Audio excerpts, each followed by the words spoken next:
Hello everybody, and welcome to our full album review for Conway the Machine's project Everybody is Food 3. Like we said, we're going to keep doing a Griselda project every week leading up to the Griselda Records release, which I think is next week actually. Anyway, this time is Everybody is Food from Conway the Machine. We're going to go through that project track by track like we do over here on the Headspace podcast. My name is Holden, Stephan Roy. My name is Chris Chrome. This is, like I said, the show where we go through the albums, we give you our thoughts and opinions on each song, we tell you what we think, and then we hope to get some dope comments where you tell us what you think. Often y'all Griselda fans are very educational, taught us many things, and I just look forward to seeing what y'all have to say and kind of connecting with y'all so we can share our love of the music of these fine people, because as I speak for Behind That Suit likes Griselda Records, even if the people here don't necessarily. Chris might not, we'll talk about that after, but the official stance of Who said I don't like Griselda? Is Griselda Records. The argument last time was Little Peep. No. Shh. Let's keep moving along. Anyway, before we jump into it, and we do care a lot about your comments, we do care a lot about what you think. We're going to give a quick shout out to the patrons in advances: Milka Dempsey, Chris Prado, Jonathan Barnes, DJ Black, Hurricane, Linda Williams, and Coney Sparks. They're dope. Touch on that while you're still watching because they're awesome. And then let's keep on going.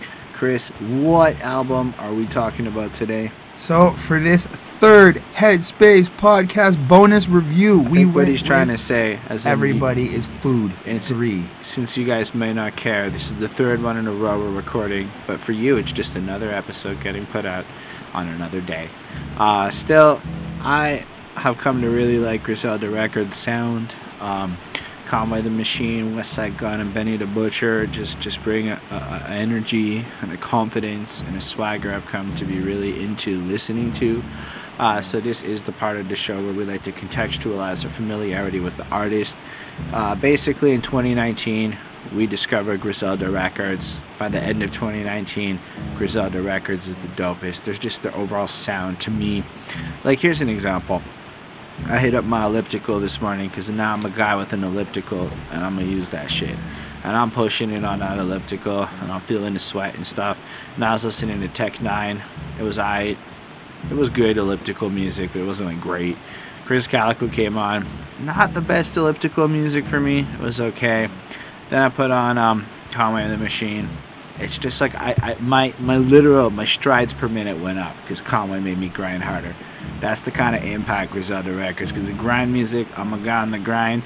I treat that elliptical like it's grind shit, like it's a score to beat, like I gotta turn my body into a temple and all that other crap. And I just felt like, it just is this energy that Griselda brings that I fucking love, okay? I really do. We'll get into some of the more nuances of lyrics and stuff as we go through the project, but that's where I'm at. I'm a fanboy for Griselda Records' sound. That just gritty griminess, just everything. And I mean, if you want more information, you can check out our previous reviews, because in case you were wondering, we've talked about Tana Talk 3, we've talked about the plugs I met, we talked about Fly God. Fly God is an awesome god. We talked about Conway's project, Look What I've Become. Griselda Ghost. You know, like, and it's been real. We almost talked about the beat tape, and we might even just make a quick review on that fucking beat tape that appeared on Westside Gunn Spotify, and I thought that was pretty cool. So there's been a lot of releases, a lot of love, and honestly, even after the Griselda Records drops, if you guys want to see us keep going through Griselda projects, let us know. Chris loves going through these bonus episodes, keeping him at my apartment for lengthier periods of times on a Saturday, and he'll do it for y'all. So it'll be really fun. Where's Hermes 7? Oh, that's true. Yes, Chris did that one too. That one. So as you can see, Griselda's dope. I just want to state, because you're telling people I don't like Griselda. I never said that. Yeah, I hinted at it. Does it? I clearly stated the more I am listening to Conway, Benny, and Westside, I am getting just enthralled with what they do. And I'm really starting to just understand what it is they do. It's just and the more and more we go, it's just that vibe that they create. I'm really excited for this. I forgot to look up what food meant, but the project's called Everybody is Food. It is the third in this installment, and I like the cover because it looks like Scarface. I think it's Scarface. It kind of gives me a Pacino feel. He's pointing the gun and whatnot. I love how they get out of copyright infringement, right?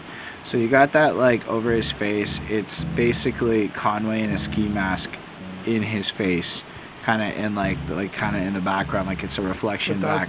I feel like that's if you look at some of the other ones, they have the same resemblance as well. Yeah, but it's their way of getting around copyright infringement. I'm talking literally the ski mask photo. Like in another one, there's like I think it's West Side Gun, or it might be Benny, I know, but like.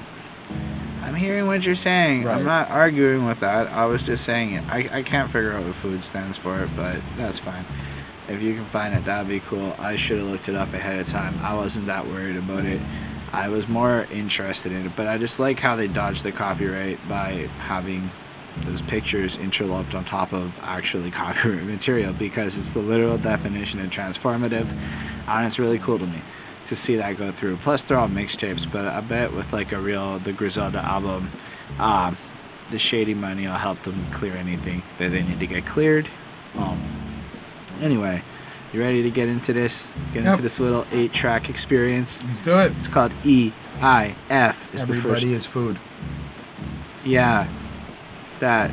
Just like your head starts bopping, the doo-doo-doo kind of grittiness to it, the griminess of that beat, the vibiness. I bet I'm gonna like Wu-Tang more when I go back inside of the next Wu-Tang project. I just feel like there's this rawness to it. Here's the general feeling I have of Conway the Machine. His confidence in every lyric is powerful, and it's common across all the Griselda folk, but like you can tell that Conway knows he's a good rapper, but he's about to grind, and he puts it in. And just the way he starts it off. So you got the intro, and then hard work instead of talent. But I work harder than people, and I got better talent. That's a fact. I love the ad-libs, just the reaffirming it. Like, he doesn't really need you to pat himself on the back, because his ad-lib does it for him. He pats himself on the back. And I actually really like the way he flows it. But what a way to start. Like, first of all, fuck talent. That doesn't exist. It's hard work. But when you are talented, hard work is actually a fucking dope thing to have, you know? Right. And it's that ethic, right? Because what attracted me to the Griselda squad was the educational nature of their lyrics, the motivational tidbits that you can apply to your life. Now, granted, I might not be a crack dealer. I do work in an office place, and grind is a real part of my world and reality in the competitive office political situation where you gotta, do a lot of, you know what? Some of this, the mindset that I've learned from these kinds of rappers has really helped me navigate the political landscape of corporate America, is what I'm trying to say. So I'm super grateful to guys like Conway who want to take the time to help me think more strategically by almost using these parable of their own lives to kind of A, floss and say, hey, we made it, but B, here's how you can make it too. It never just feels like it's about them. It's about them, but it's about them and squad, and how you can kind of replicate that model for yourself. I like something that Conway says in the first verse. People thought I was broke, so I bought more designer. I wore that kind of shit your hoe admire. Luxury foreign driver, pistol possession in all my priors. These people are all liars. I know some Zos who'll push your shit for Opal or for Mars.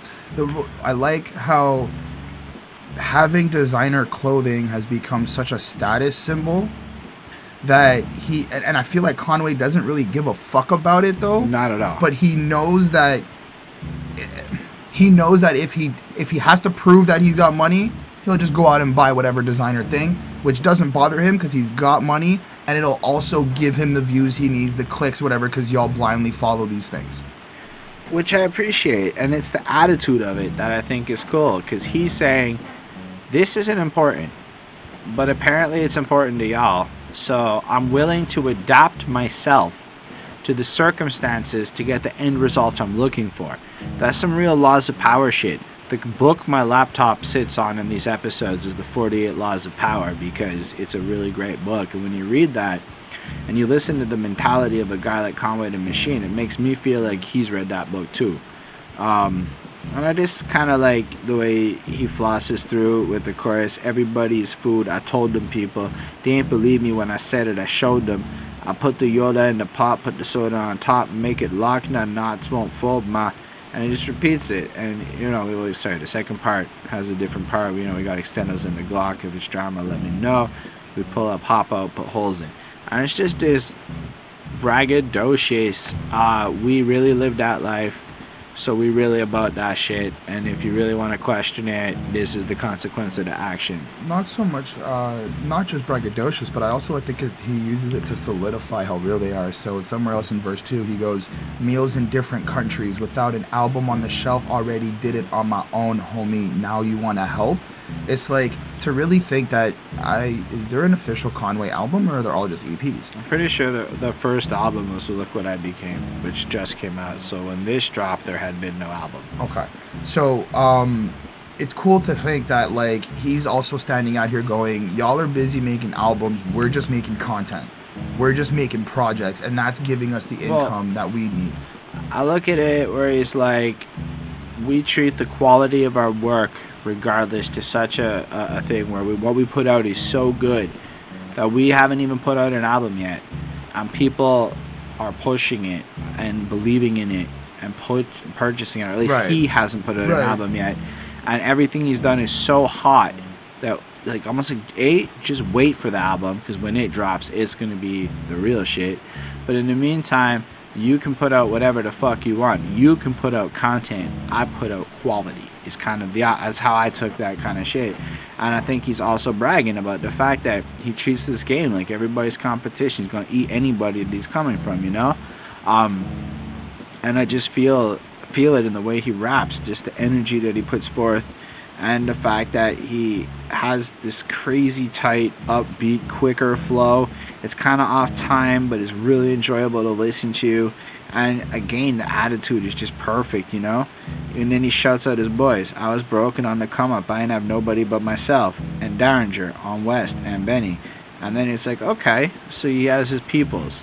So yes, he's like on his own, but he's on his own with the squad. Right. You know, which I kind of appreciate that he never forgets the squad. Because some people are on their own and pretend like the squad never existed.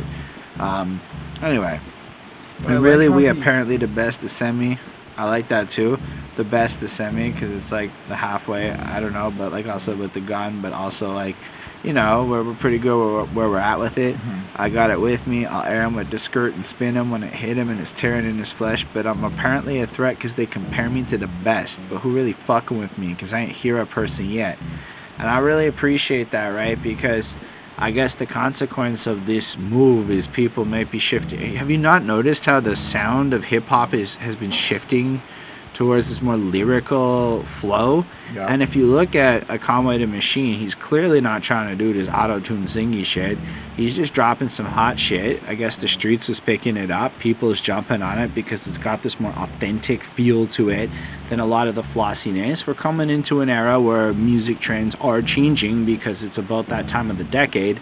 And I think Conway realized that, especially with the Shady deal, that he and his squad are what the new sound is probably going to be, or at least be a huge player in defining what the new sounds are going to be.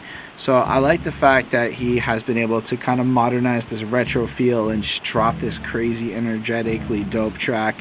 I like it a lot. How do you think about it?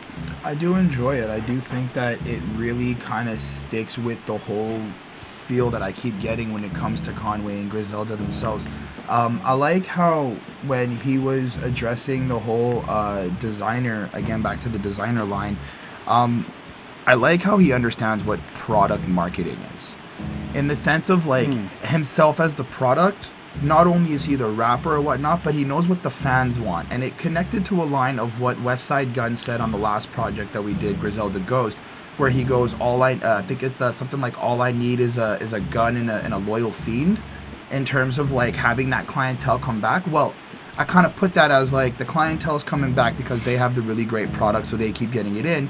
And it's like they know what these fiends or these fans, we can call them, want as a product. So he's like 10 steps ahead. He's like, y'all want me to look super rich, gangster, and have fancy clothing? Fine, I'll do that. Y'all just spend your money on me. Yeah, he'll play the part, but also he recognizes the fact that people are already trying to copy what he does, already trying to reproduce what he does. As in, you're likely going to see a lot of fake gangster types show up in the next little while. Not like, I guess, the singy versions, I mean, like, dudes who want to be Conway the Machine, dudes who want to be Griselda, especially when the Shady Project drops, especially when that shit goes #1. I think 2020 is going to be a very fascinating year for new hip-hop music in terms of the trends and what people desire to listen to shifting. What I really hope happens is long songs come back, but I'm not that hopeful for that. What? I hope long songs come back, like 4 or 5 minute tracks, real, like, whatever, but we'll see what happens. I gave this a 4.5 on 5. I gave this a 4.3.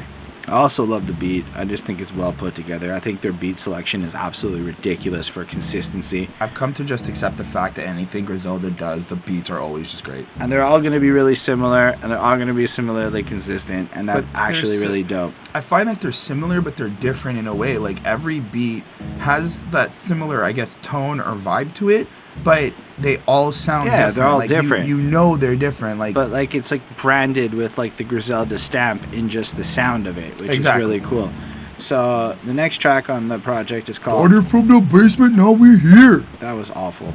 Man, just that, like, guitar open. Whang. It's just such a cool sound. The way the guitar notes are really strung out really makes a nice effect on the song. And I love how, in a sense, another thing Griselda Records will do, and just as like a principle thing, is to pay homage to those who paved the way.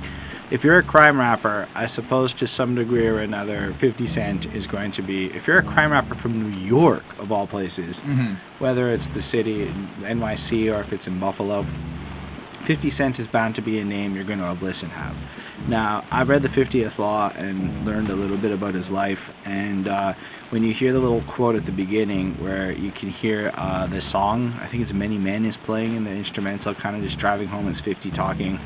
And he's like, where I'm at, the price of life. Where I grew up, the price of life is just cheap. So if you got the money, if you got the bag, it's going to happen. When you drop it, it's a go. So you tell me, who? Oh, you think I don't drop the bag? That's what you said? Nah, you got to be kidding me. It's like the easiest thing in the world. And it just feels like he gets money in an environment where, you know, maybe not everyone is capable to, where it's a little bit more turbulence.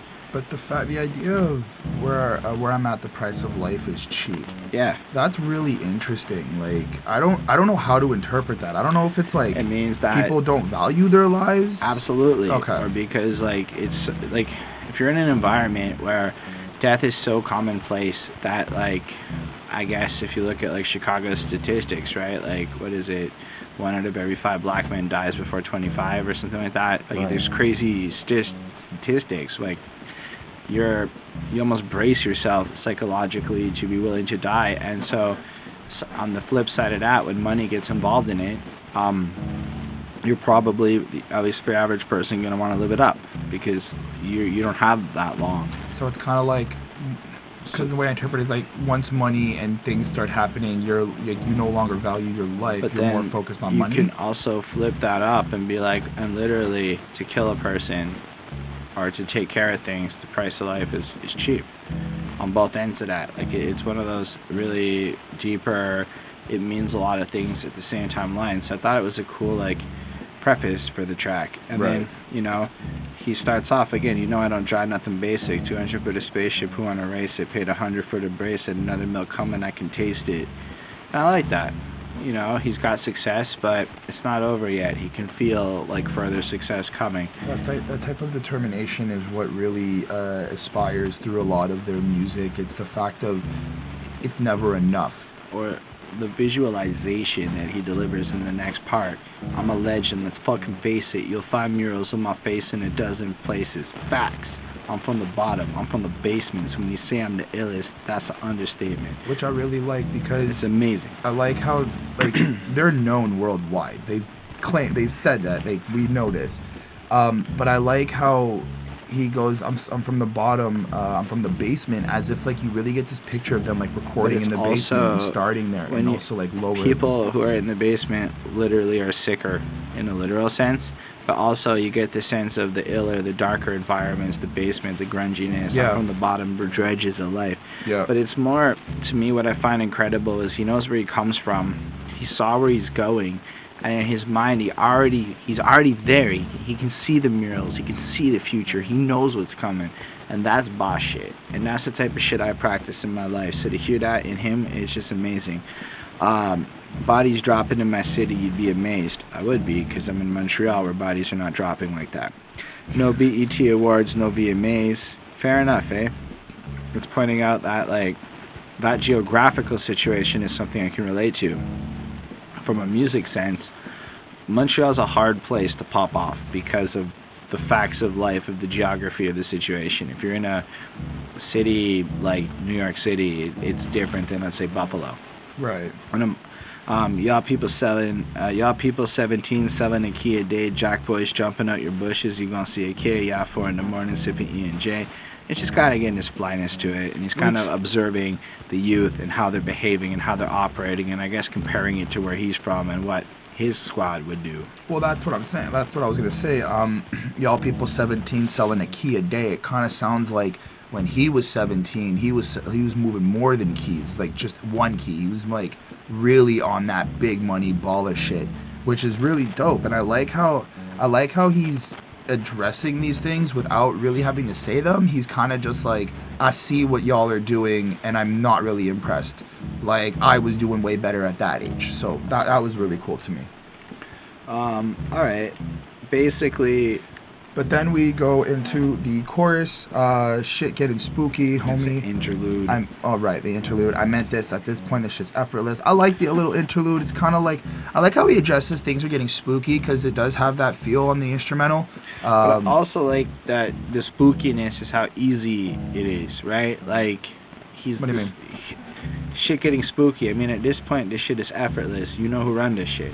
So like it's like spooky how easy it is for him to do this. Yeah, like in a sense where, and I kind of get where he's coming from. Now, I'm not going to pretend to be more successful than I am. What I can say is if you practice doing something a lot, it gets a lot easier. So I used to take me a long time to write a verse. Now I can just whip it up my fucking ass. Like, I don't even have to try that hard. If I feel a way, I can just bang it out.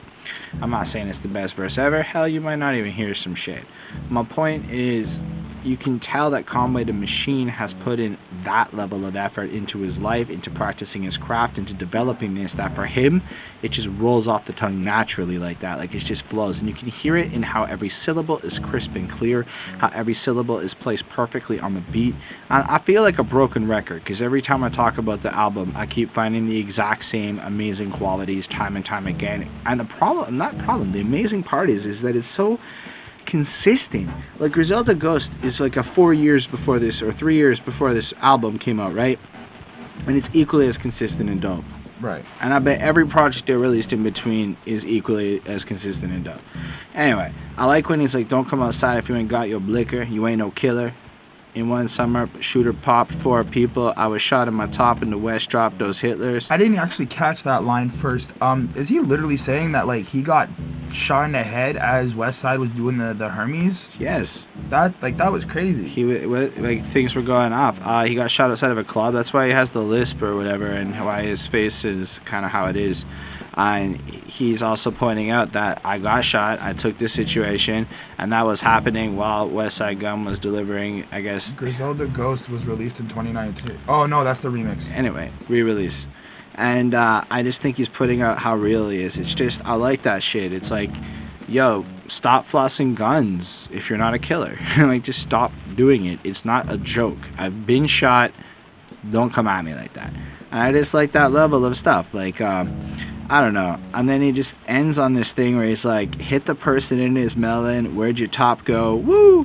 Feel like I'm losing my mind. I did a line. Young and squeezing a 9. I'm doing it way quicker. He just kind of lets it hang. Like, he just did a line of blow, and he's just like, oh, I'm feeling that now. Griselda Ghost was 2015. But what I'm trying to say is that the quality of the projects remained consistent from my limited experience, making me want to go back in time and just keep listening to more Griselda albums and reviewing them, and we'll see how that goes. Just to be clear, this is interesting. It was released September 11th, 2015. Why is that particularly interesting? September 11th is Remembrance Day. Was it a Friday? September 11th is the day the towers fell. November 11th. There we go. But that's crazy. Like, just is it? I mean, that's a. Was it a Friday? Was that just the day albums come out that year? Is that like a significant thing? Are we not supposed to put out things on September? We probably put out reviews on September 11th. Is that crazy? I mean, do you guys know if it was a deliberate thing? Anyway, I'm just being a shithead, I guess. Oh. I gave this song, in case you were wondering, a 4.75 because I felt it so deeply and I thought it was pretty dope. That's not telling me what it is. I gave this song a 4.5 on 5. I thought it was fucking great. I really like the flow and the energy from it. I like how he keeps this like spooky theme going. September 11, 2015 was a Friday. That explains it. Sorry. In any case, I gave it a 4.5. It's great. Alright, let's talk about Country Mike, because guess what? It's another fucking banger. Man, I feel like we just keeping it coming on this one, but how do you feel about Country Mike, Chris? I like his flow on this. Watch froze, foreign that I drove, dodging potholes, extended clips in the Glocks, we got those. Like, just the way he carries the notes, and he's just kind of doing it nonchalantly. Like, he's not even trying to be technical with it. He's just flowing. It's just so crazy. It's just so great. Versace my clothes, every time I answer my phone, that's like a block sold. You can say I got blocks. Like, it's still consistent, same energy, same lyrics we keep getting, but like, it's crazy how he's changing it up. It's the same theme we keep getting. Yes. And he is of that ability to consistently rap on the same core topic, but manage to, on every single song, with extreme creativity, make it diverse and fresh. 1100 my O's. It's expensive. He's got some good shit. It's residue on my stove. Just, I like... What's the price of Crackos or Cocos? Like, I don't even know the prices of these. I just did not assume that was marijuana. Because I'll give it to you. That's an expensive marijuana O. But is that expensive? Or is that a cheap O for other products? I'm just not certain. I guess you're looking... Don't Google that. No, I'm not. Google that on my fucking network. I'm not. But I like the descriptive nature of its residue on my stove. Like, you really kind of see that, like, griminess of the kitchen. But it also almost feels like that amount is just pennies to the dollar. It's just residue on my stove, while also referencing the literal aspect, making it kind of a sick double entendre. Right. And I like the fact that they're really smart with their rhymes like that. But check this, right? He follows through. So 1100 my O's, it's residue on my stove. Dior all on my toes. 1100 rock those. So the 1100 he's selling the O for, he uses it to go buy the Dior shoes. Hey, sure. And then he says rock those because crack rocks, and then the shoes, which is also good. Choppers, we pop those. Damn. I don't know. Oh, I guess he literally said damn. That's true. I wasn't sure if you were like emphasizing, and then I realized that's actually the lyric. I do like when he goes, don't try to hide. If we can't find you, we gon' shoot your bitch. Nail her to the crucifix. Gruesome shit. See, I hate rappers. I personally just like the I hate rappers part. Fuck you and that person who produced your shit, Machine. I kind of dig that because I get his energy. I mean, I'm a local rapper in my city, and there's a lot of rappers in my city. And literally everybody just wants to talk about their shit. I present myself now as media because of this channel, and I can tell you that there's not a lot of interest in my world. It's more how I can contribute to their world. So it almost, I can empathize with, I hate rappers. Fuck you and that person who produced your shit. Because it's like, you don't care about mine. And I know it's petty sounding, but I suppose the dream is to be quality enough and to be prestigious enough that you can just say that, and Conway can just say that. So props. I admire that. It inspires me.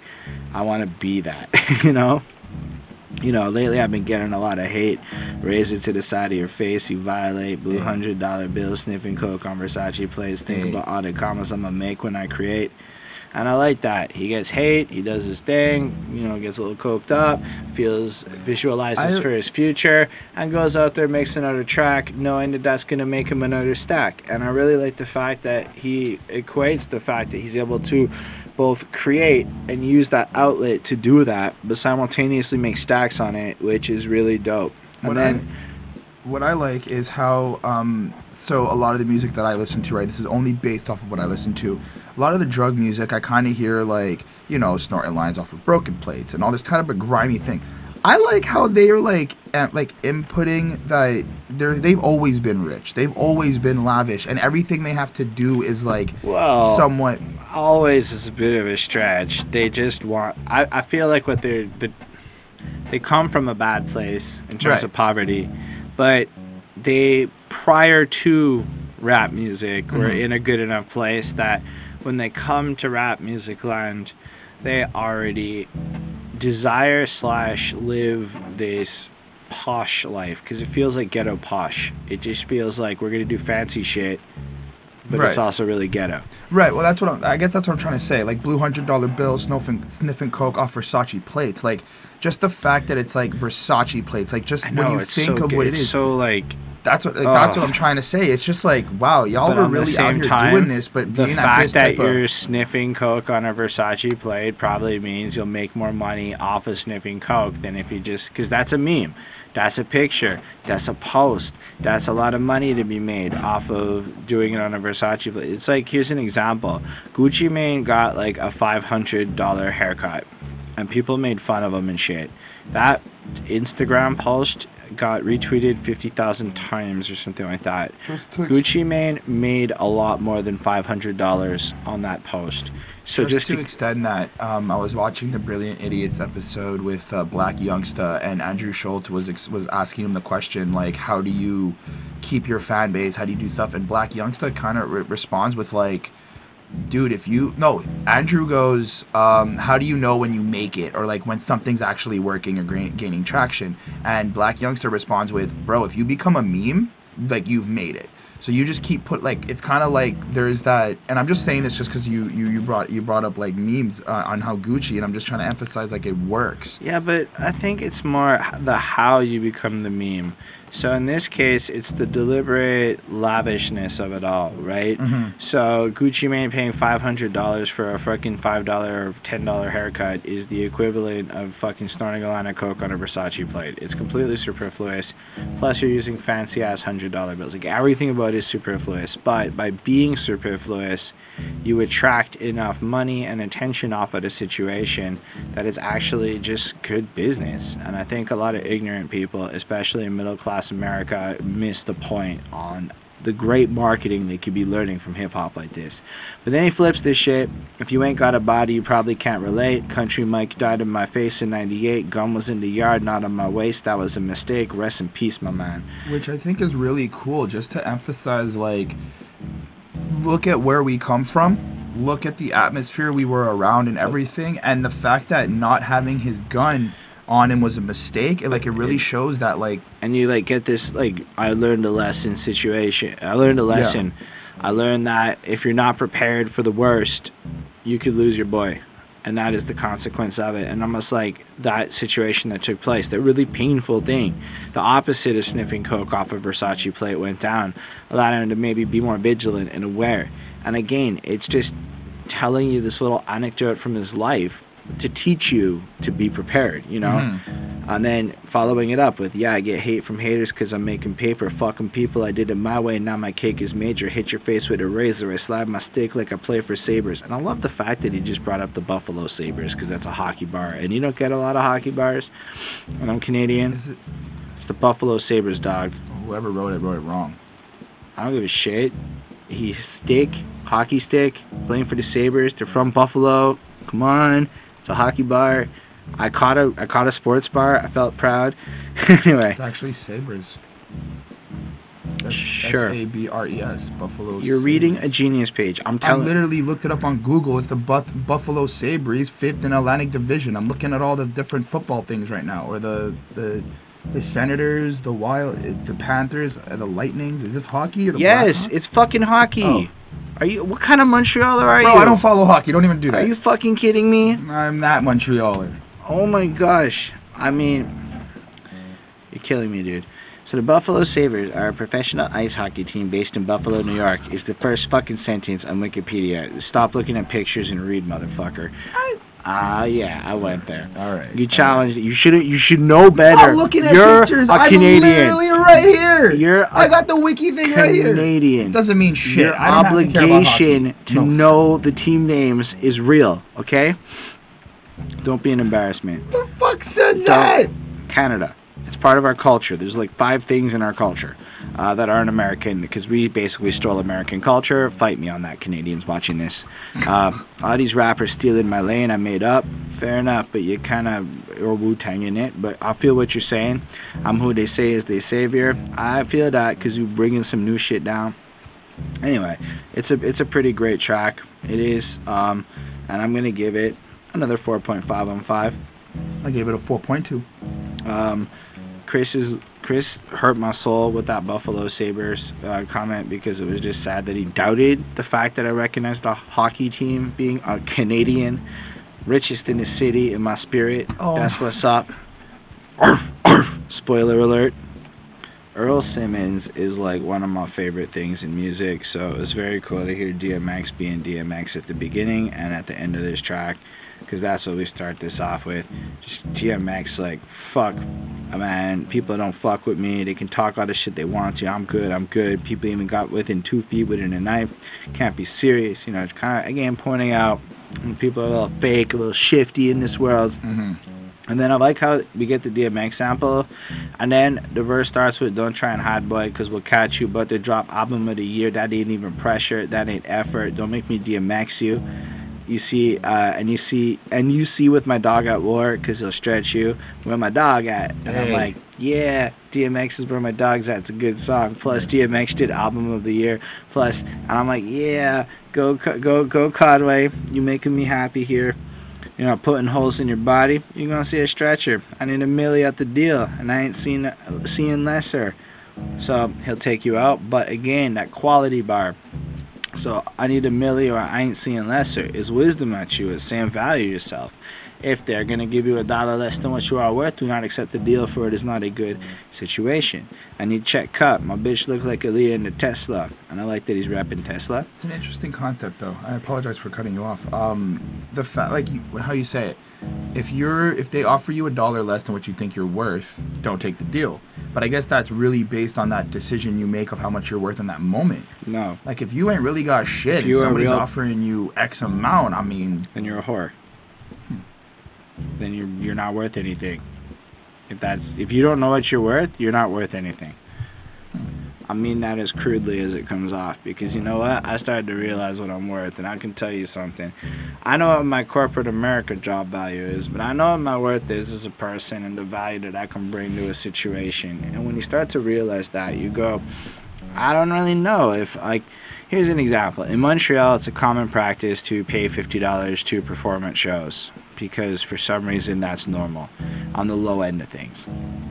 I know for a fact that the performance I bring is, you should be at least paying me $50 to $100 to show up and do my 15 minutes. Why? Because I'm going to come prepared, tight, it's going to be fire, I'm going to be ready to go, and comparatively speaking, I'm going to be like your top performer. Well, I don't say that like just bullshit, like I say that because I actually practice my shit.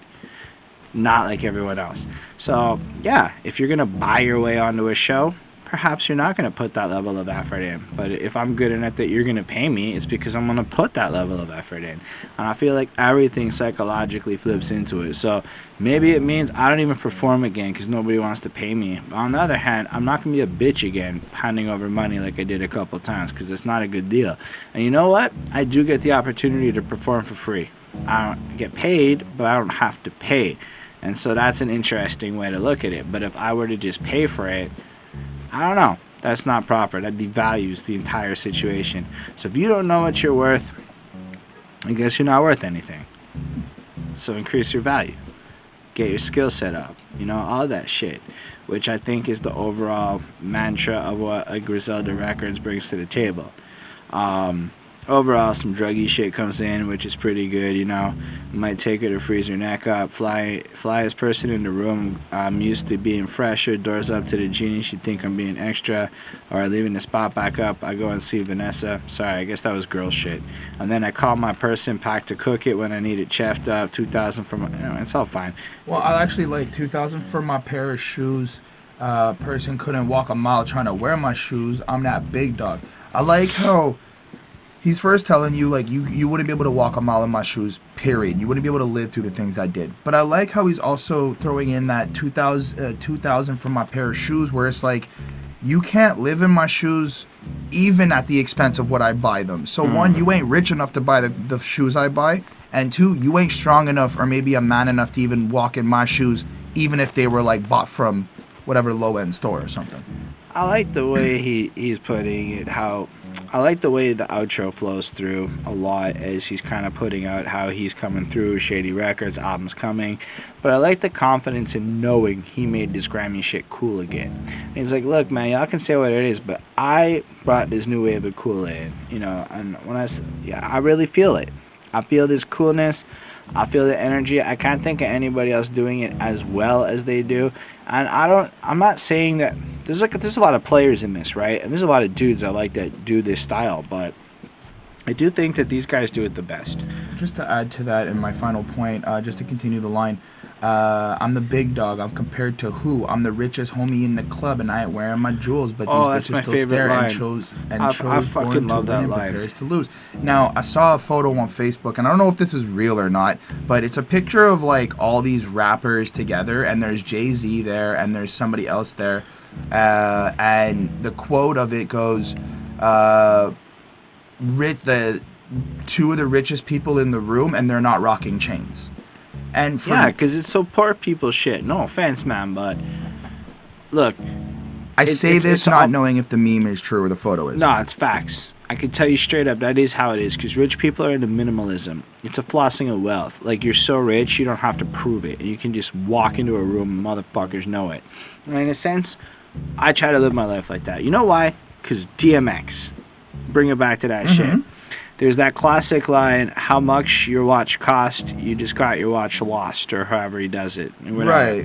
And that overall mentality. Rob you. Yeah. Now, I have been robbed in high school. Oh, so not like my bus pass would get jacked and shit. I've had some situations where I've had a couple of nice things get stolen. Right? I think I lost a Game Boy and it got stolen, or a Pokemon game. And so, like, shit can happen. And when that happens to you, you start questioning things. Now, I got some nice stuff in life now. I mean, there's, without bragging, a couple $1,000s worth of shit in this room that we're in. Why? Because I got some ambitions, and I needed to get some gears and whatnot.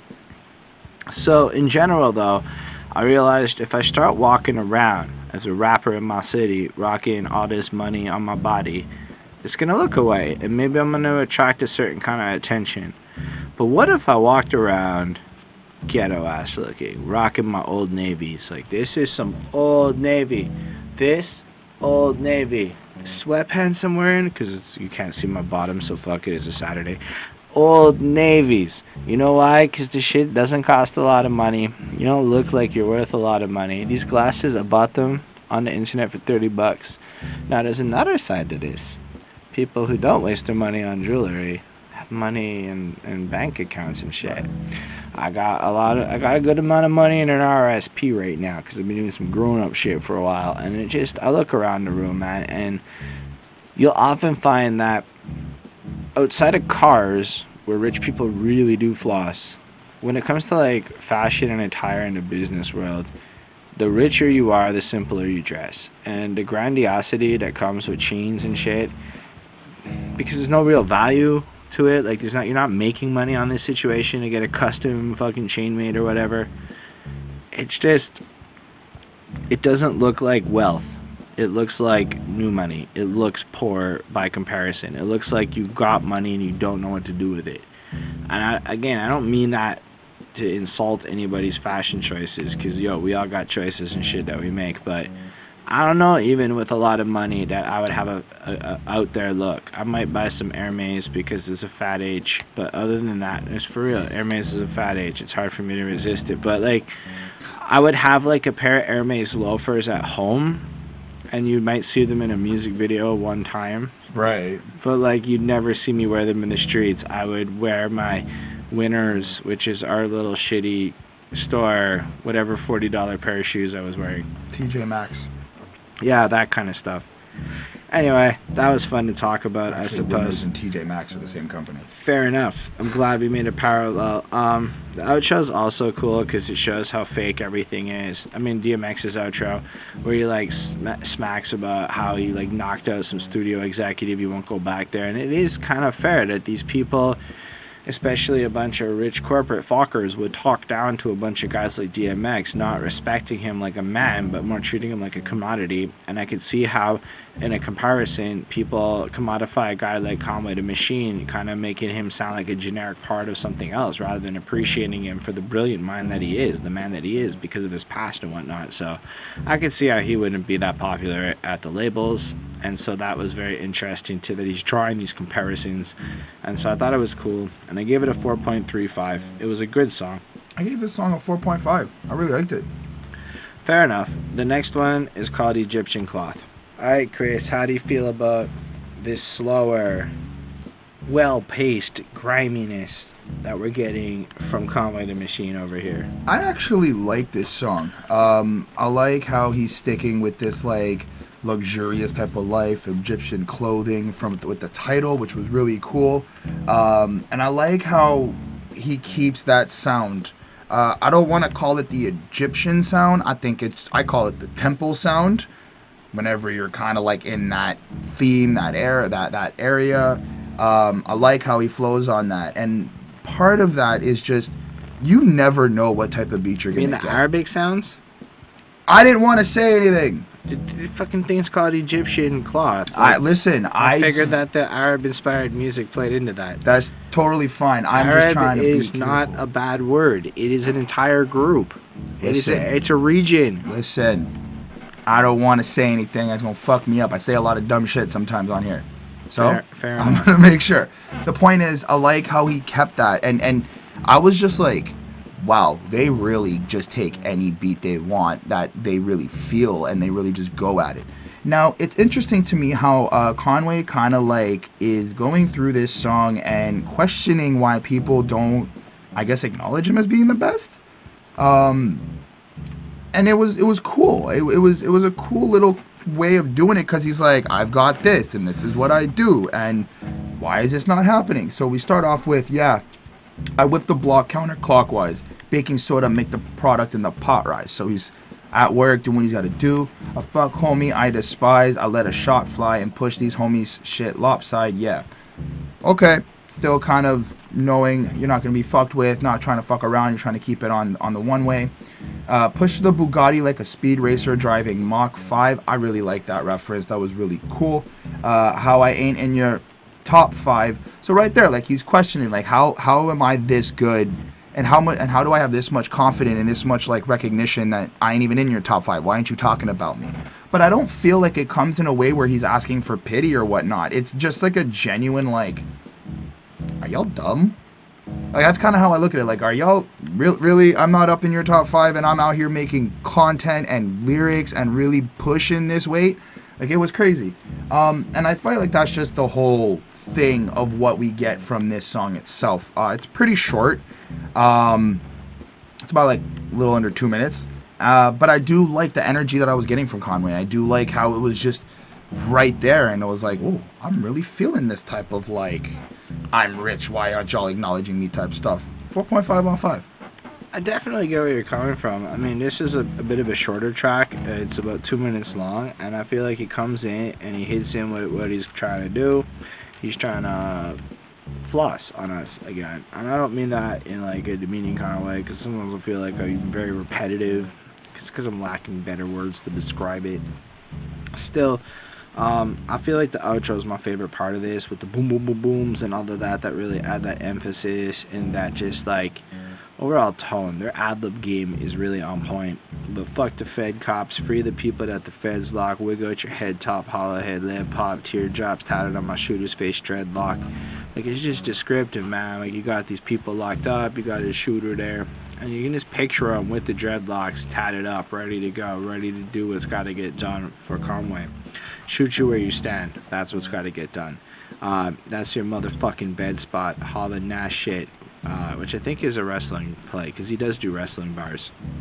Drive-by is playing real cops, youngin' on the backseat shooting till I say stop. Machine got this rap shit in the headlock. Yeah, I don't know. It just flows powerfully, and I think Chris covered like the verse pretty well. And overall, it's kind of what the song does. It brings what we've been getting on this album with the same level of consistency, only the flow's flipped up. And I like the fact that on every single track on this album, he's got maybe a different styled beat, again with that Griselda stamp, but that the flow flips up to something unique and distinct, really showcasing his talent as a rapper. He might not be in my top 5, but he also might get there one day. And that's possible, you know? I don't think I have... I'm just going to... Since we're talking about top 5, I don't think I have, like, a top 5 rappers. I don't think I'm educated enough to get to that point. But I definitely think if I really sat there and think about it, I could come up with a top 5. But I can say that the longer I've done these podcasts, the more my list has shifted away from stuff where a guy like Eminem is probably not in number 1 anymore, and it's grayer. Like, I don't know where I'd put him. There's so many different things I care about now that I didn't care about before. So, anyway. For me, I kind of feel like I don't have a list of favorite rappers because I feel like the more we keep doing these podcasts, and there's some episodes that there's some artists I've never heard of, and there's some groups I've never heard of, and then suddenly they're like the greatest thing to me, and now they're like, this is my favorite rapper of the week. So it's like, I feel like everybody in hip hop always has something different to bring to the table. Whether it's like I just like it or I don't. Here's an example. There's just gonna be like certain people that you come across in your career or your fan career as a listener that are gonna just stand out as empirically like freaking everything they do is better. Right. And I like, as an example, Big Pun is ridiculous. Right. As an example, like Busta Rhymes in the 90s just was fucking insane with flows. Right. And there's just all sorts of different things. But based on your preferences, if you really sat there and you really researched it and you went back and you thought about it and you gave it, go even further in the future, because probably the biggest problem is how much music so quickly we've ingested. But 10 years goes by. Right. You'll have a list. It's going to be impossible for you to not come and be like, that's actually the dude that's the top. Well, I feel, so this is why I say this, right? Like, so I look at people like Wiz Khalifa, and this is my own personal reasoning. I look at people like Wiz, I look at people like Lil Wayne, I look at people like Eminem, and growing up in my younger years, it was like, Lil Wayne was like my rapper, my every project, all this, all that, grow this, and then Eminem, and then, you know, but now I'm sitting here at 25, like, I'm not really bumping Wayne the same way I used to. I'm not bumping M, I'm not... So there's the part where you're not a kid anymore, but then if you take a Lil Wayne, maybe if you're in the bars and just the consistent output of crazy projects and just mixtape after mixtape, Wayne is GOAT. Maybe if like, it depends on what you like, but just because you don't listen to something now doesn't make it less good. I'm not saying less good. I'm just saying I don't know if I can qualify them as my favorite artist, because I don't think whether or not you listen to them today qualifies them as a favorite artist, because life is so mood specific. If you're depressed, you listen to depressed music. If you're happy, you listen to happy music. Right. And if you're happy, is that going to make Rock Bottom a less good song? Of course not. Rock Bottom's always going to be a banger. Right. So I don't really put a lot of stock in my ability to pick a top 5 because I'm always on the go. Like, literally, this is the 3rd of 4 projects we're talking about today that we've listened to, just ingested all these tracks. You know? So it's hard for me. So I get out of it. But if I really took the time to run it through and think about it, maybe make a bracket sheet of, like, you know, like Anthony Fantano and these guys are doing his cheap-ass content. Anyway. Oh, I want to do it too. I want to make cheap ass bracket content too, like my favorite brackets. If you want to see us do like a brackets video, let me know. You know what I'm talking about. If you don't, Google brackets videos of Anthony Fantano. You'll figure it out. Anyway, I really, again, just kind of feel like we're getting this consistent Griselda goodness. I give it a 4.5. I like the evil pitch shifting he does at the outro. I thought it was cool that he would pitch shift like that because it shows his willingness to fuck around with some young people shit, being an old man like he is, because he's in his 30s. Right. Anyway, in London, there's a pound. So London Pound features the Homeboy, and that was very exciting. Berner! Yeah, his name is Berner. I fell onto Berner back when I was listening to Wiz Khalifa and the whole Taylor Gang clique. That's where I met Berner, and he was always really good. I've always enjoyed him. I've literally never heard of Berner before today, so it was kind of nice to hear his voice, because I like his smooth voice, his flowiness to it. I thought he was a good contrast. Like, Conway has a more in-your-face kind of swagger to his confidence, whereas Berner has that almost really laid-back feel to it, where he almost, I want to say sounds lazy with it, but his like energy is on the minimal side of things, but in a really cool way, which I really like. Yeah, it's nice. Lyrically, it's cool. A vacation house cost $250,000 for the week. That's an expensive house. You're doing very well off, sir. I appreciate that. From rubber bands on the wrist to VVs on the new Philippe, we got a different reach. I'm global, plus your boy a mogul. £1 million at the ranch house in Acapulco. I'm like, damn, you're doing pretty good, man. You're doing well with your global reach. You are totally crushing us. I appreciate you letting me know and reminding me that I'm failing by comparison to the dopeness of your life, Berner. I do like how he's connecting these rhymes, like just the way he goes, right? Acapulco, rare polo, a vintage lenses, I'm whipping Benzes. Like he has this kind of free flowing structure that really fits, that I do enjoy. They broke. They want to see me fail because their bag is stale. No, I don't really want to see you fail. I just don't want you to rub it in my face so much that I'm failing. Okay, but Berner? I think it's like crab cakes, but I don't think it's us. Combos with the real cartel. I want to just talk about that for a second. No, I don't think it's us, because as artists, like we understand that grind, right? But I think it's a lot of the people. I mean, I think it could be us. I think it's basically people who are haters. There are going to be people who see him doing well with his life, and just because of that, hate him. And I think that if I'm making fun of him, I'm trying to be comical here. I'm trying to make fun of the fact that sometimes these guys come off in ways where me as this little fucking Montreal reviewer feels threatened. I don't. I really don't. Well, I just think it's funny. What I'm trying to say is like, so even doing the podcast, like I've encountered some situations where there's like people who like are not even doing what I do, but they're hating on what I do. And that's the type of people I think he's also kind of addressing. Like, y'all are broke. Y'all are mad that you just ain't doing what I'm doing. Have you been following Montreal's hip-hop Facebook? It's grandiosity. It's so much hating. These guys just put so much shit on blast. It's fucking comical. So, yeah, I get what he's talking about. I just think it's funny sometimes to be a person who's talking about these people, and maybe I'm not thinking it's the most amazing thing, and it can come off like I'm being a hater. But I think it's kind of, I just find it like, the one thing I can say about Berner is, at the end of his verse, I don't feel like Berner cares if my life is better. Whereas I feel like Conway, to some degree, is, again, always painting a picture to make life better by giving you something to follow. Whereas Berner just kind of flosses. And I've noticed that difference between some of these dudes and the ones that I really like. I kind of took it as in, like, Berner is just for this song in a concept way, Berner's kind of like the final product of what Conway does. And I want to be clear, I'm not saying that literally. I'm saying in terms of the concept of the song, Berner kind of feels like his verse is like a finalized version of what you get once you put in the work and you do all this stuff. And Conway, everything Conway does is always this like, we're the best, we're this, but it's also this educational of like, well, if you strive and you grind, and this is what you do to be strategic. What I mean is more that there's a more like realistic, less fantasy side to it. So right, like take it, my 100,000 last month. That's just from booking shows, pointing out, yo, look at the amount of money you can make doing this clean shit. My bro just took a loss. It hurt him to his soul. He lost 100. UPS workers done took his load. I mean, that's crazy. Again, admitting loss. That's something that happens. No matter who you are, you're going to deal with loss. And so just seeing him willing to admit that this kind of thing, maybe it's not him, but his boy. But at the same point, the loss is so big, it's crazy thinking back to where they come from. But it's also, I feel like it's also in a way like you need to admit when you've lost so that you can grow from that.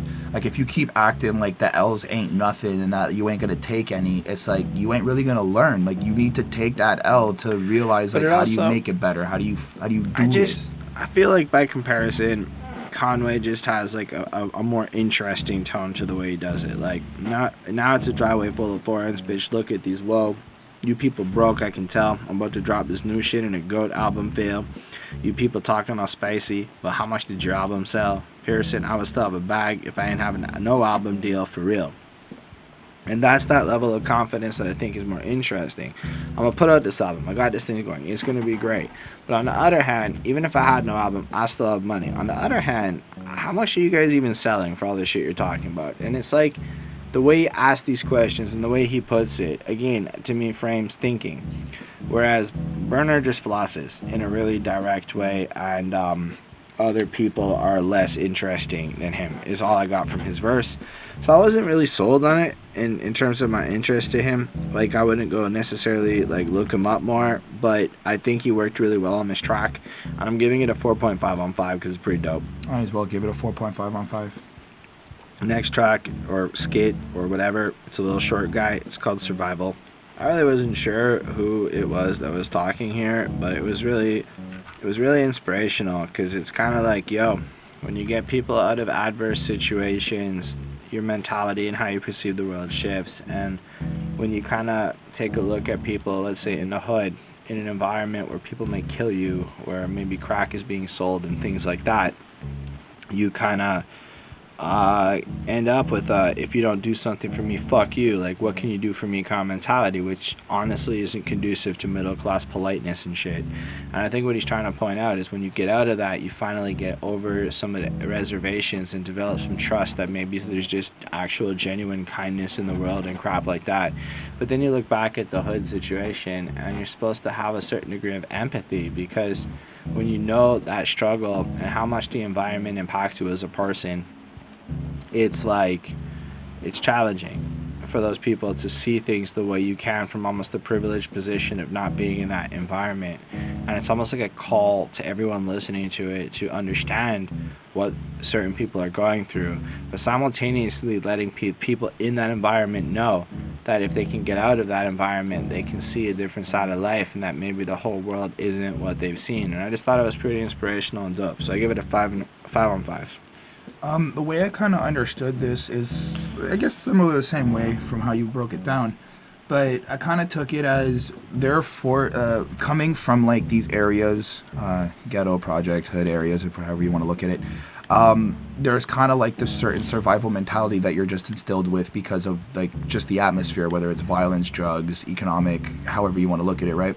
And then it kind of flips up on this play of, like, getting out of the survival mode, which I really like, kind of like being more vulnerable, being a little bit more open to certain things, being a little bit more like, how do we, I guess, move forward, maybe not so less survival-ish, but like, how do we change, how do we do something different, right?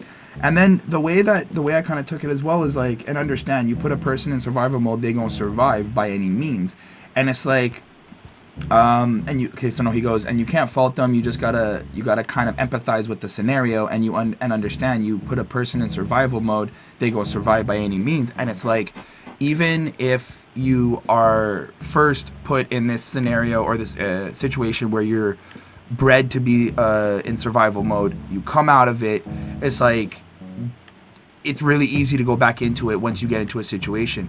Also, I kind of look at it as like, if you're somebody who maybe have been privileged or not had to live this type of atmosphere or these experiences, even these people, if they're put in a situation, they're gonna go to survival mode, whatever that means. If that means they turn into some monster or some, like, super crazy whatever dude that gets out of a problem, like, there's always this idea that we have this mode, and that's kind of how I took it, which I thought was really, really cool, and kind of like tread lightly on who you're fucking with, on what you want to do, because you don't know what's going to ever happen in people's heads. So that's what I kind of took from that. I mean, I definitely think the goal of this was to convey that people who are put into desperate circumstances are going to behave desperate. I don't know if it's about crossing people per se. It's really describing, like, if a dude has to go fucking hustle to feed himself and have fucking clothes for school, we're talking basic necessity shit, then mans might come out there and shoot you. Yeah, because he's in a world that might make him more likely to shoot you because of the level of desperation and shit. It's survival. You'll do whatever you have to do. On the other hand, you take that same kid and you make sure he's clothed and fed and you put him in a nice environment, and he's probably not going to shoot you. I believe that's the point. And then, again, a call for empathy literally is just, you got to empathize with the scenario. You have to, like, take a look at a person. Let's say you see a person spazzing out and being rageful, Are you going to judge them? Or are you going to maybe try to understand why they're like that? And how can we resolve the situation? How can we get people to a better place in life? Which I think is, and okay, so I'm starting to understand, I guess, another perspective of it, because I think that's also something we should be doing, is like, instead of automatically just prejudging that this person is XYZ because of their outbursts or whatnot, you should take that time to be open-minded and try to understand. I mean, literally, the song very much emphasizes on environment. Like, you get people out of survival mode. And so, if you're broke, if you don't have enough money for food, you're going to feel desperate. The second you have enough money for food, you're not going to feel desperate anymore. It's just like a pretty universal thing. Right. Anyway. I gave it a, overall, give me a second, I gave it a 4.2 on 5. Fair enough. This ends us on the last track on this project, which is called Don't Judge Me. Okay? Don't judge me, people. I like this song. I thought it was a really cool end to the album, right? Because it's almost like you get this certain image of Conway, this almost emotionless, powerful figure, stoic to the point. And then you get this whole, like, other side to him where it's really not like that. It's more, he's giving you everything that he is, and he's just putting it out exactly how he sees it, and it might come off a certain way, but the truth is he wears his heart on his sleeve. Don't judge him. He's speaking his mind at the wrong fucking time, but fuck it, don't judge him. Wear my emotions on my sleeve. So now I just picture him like a guy who's so passionate in these moments. He might say the wrong thing, or he words it in a way that maybe you can't appreciate, but it's all coming from like the best possible place and whatnot. And he's gone through so much, and there is an emotional side to him. Granted, we haven't seen it much on this project until this very track, but I thought that was really cool that he went ahead and kind of brought us there to almost humanize him a bit at the end of this album. For me, it was interesting to the concept of wearing his heart on his sleeve. Now, this just may be my lack of information or understanding of that saying, but for me, whenever I heard it, it meant, I kind of took it as like, you're very emotional, you like love very quickly and all this stuff. And I feel like the way that Conway is expressing it is that he's wearing his heart on his sleeve in terms of just being brutally honest. Like, it's not about, oh, I'm in love with this person, or I fall in love so hard, or such and such, whatever. It's more like, in my heart, this is what I had to do to survive. This is the things I had to do to get successful, to get where I'm at, to make sure that my squad, my family, and the people that I look out for are good, given the circumstances and everything. And this is like more than just passion. I feel like he's using the heart to indicate his life. Like, I wear my life on my sleeve. Everybody can kind of see it. I'm not trying to hide anything. I'm trying to be as open as possible. And you're right, it's not really a side of Conway the Machine that I've actually seen so far, and it's really, really interesting that he chose to end this project on this type of note. Like, not saying he's like asking for forgiveness or anything like that, or not saying that, but it's like, this is what I go through, this is where I've been, this is what this is what Griselda is, and what like the whole movement. But at the same time, remember, I'm also a person. And that's kind of what I got from this song, is like, I might be this big, nonchalant boss dude who's really grinding and fucking inspiring you guys to do everything, but just, as y'all are doing your shit and being inspired by our music, remember, we're still people. We still feel things. We still got shit that goes on. So that's something I took from that. That was really cool. In verse 2, and this is what really kind of brought that aspect, was, I ain't gonna lie, I ain't seen my son since last Christmas. I know. I could have reached out, but I don't do the ass kissing. Not at all. Don't judge me because I'm with too much pride. Way too much pride. Now that's really, that's like some real shit. Where he is acknowledging that he's not being maybe the greatest father or whatnot, but he's also being honest with us and saying, like, I know why I'm not doing these things. I know that I deal with so much pride that I can't even get myself to ass kiss my son. Like, if my son wants to talk to me, I think what really brings it is the next part where he goes, I want to get past the past, all I can do is try, but when I try everything I do, it gets scrutinized, but I ain't never given up. From my youth, I'm a rod. I hope one day you can find it in your heart to forget. If you can't, then I respect it. It is what it is. Listen, everybody is food, and now I'm 3 for 3. Don't judge me. I'm just being me.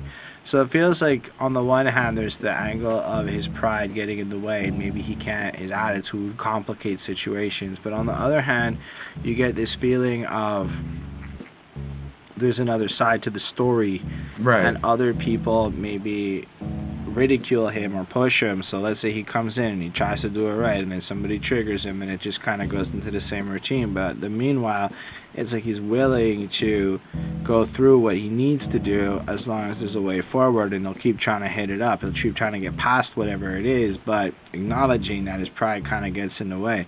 Again, it's just really humanizing stuff to listen to, and I thought that was really interesting, but almost precautionary, like, don't let the pride get in the way. This is my sin, this is my vice, and letting us know that he's not a flawless person, and I think that's really cool. You know what's interesting though also?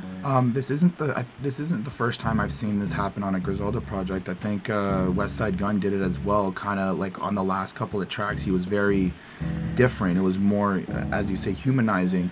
And I think it's cool that this, I don't know if this is a trend that they do or whatever, but I think it's cool that I've noticed that on different projects, because it's like, again, they're still like, yo, we might have this image or whatever, but just keep in mind, we are all still people just like you. We still deal with our shit. And that I like. That when artists really get into that bag, I really like to connect with that, because it's like, I look at you as the superheroes I don't and shit. feel like it's meant to be just like me. I think it's meant to be like, everything I'm giving you is this music is my life. This is like a direct, it's like I'm trying to connect with you at a visceral level. I don't know that it's necessarily like you and I are the same.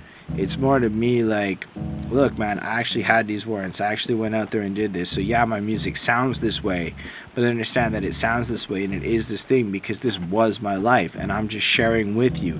I give you my life. I'm gonna give you my word. I'm gonna give you my story. No, this shit is just not worth shit. So vivid, feel like you're still on that curb when that fiend came pregnant and she still got served. So it's letting you know, like, you know, this actually happened. This is actually the world I come from. And like, unlike a lot of people, or maybe it's fantasy, or maybe it's grandiose, or maybe it's blown out of proportion, he's saying, this is it. Instead of trying to like fake it, I'm gonna give you these things, and to let you know it's real, here's some more real shit that you can connect with. But again, going on that more personal level, I think is interesting. But, and so on the, I get what you're like, I feel like you're trying to convey, like, it's interesting to let the artist, has the artist let you in a little bit so that you can kind of connect with them. But I definitely don't feel like he's trying to be just like you. I think he's trying to say, these are my flaws, this is my story, and through my honesty, let's connect. I bet your story is interesting too, type shit. So I thought it was really powerful, and I give it a 4.75. I thought it was a great way to end this project. I actually gave this song a 5 on 5. I really like this song. Like, just overall, the production, the feel to it, there's a certain softness to the voice as well. Like, just everything was really cool. Yeah, so I thought it was pretty dope, all things considered. And I guess that brings us to the end of Everybody Is Food 3. So I guess we still have to listen to 1 and 2, because now we've listened to 3. 3 was really dope. It's a 4.602. I'd say, as far as like the quality of it goes, if like it was a full project and it wasn't just like 7 songs, so it was like 15, I'd be calling this a fucking modern classic. I think it's of the quality. I think it's everything I've come to like expect from Griselda.